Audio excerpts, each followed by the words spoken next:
মাথার উপর একটা পাকা ছাদ থাকবে, আর সেই ছাদের নিচে পরিবার নিয়ে সুখে দিন কাটবে।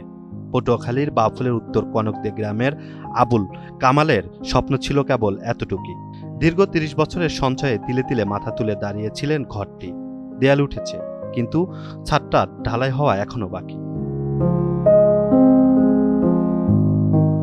কথা ছিল, কোরবানি ঈদে স্ত্রীর সন্তানদের নিয়ে এই স্বপ্নের ঘরে আনন্দের আলো জ্বালবেন কামাল।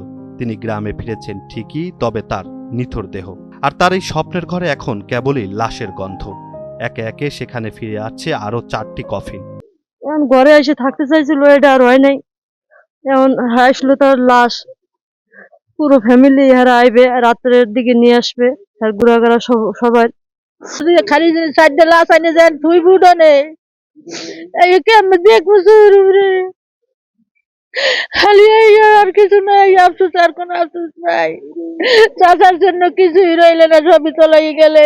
ওর কত আশা মনে ঘর দর করবে, দুবার করবে, কিছু করতে না।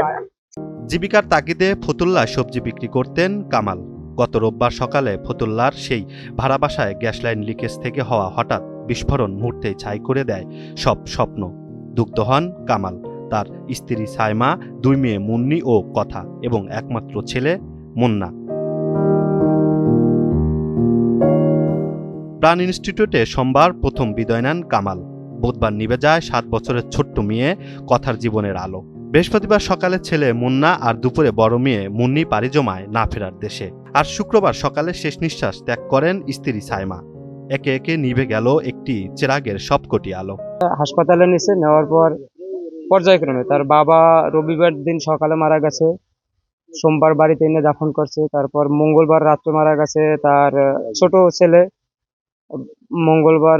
বুধবার মারা গেছে তার এক মেয়ে, বুধবার রাত্রে মারা গেছে আর একটা মেয়ে, তারপর আজকে সকালে তার ওয়াইফ মারা গেছে। 3টি সন্তান এবং স্ত্রী, তাও একে একে সব নিঃস্ব, সবাই ইন্তেকাল করেছেন।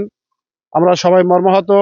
তাহার বিটিতে যে একটি আলোবাতি দেবে এমন কোনো সন্তান বা এমন কোনো ভবিষ্যৎ আর নেই। কামালকে আগেই দাফন করা হয়েছে, আর সেখানেই রাতে ঢাকা থেকে পৌঁছাবে বাকি 4 জনের লাশ।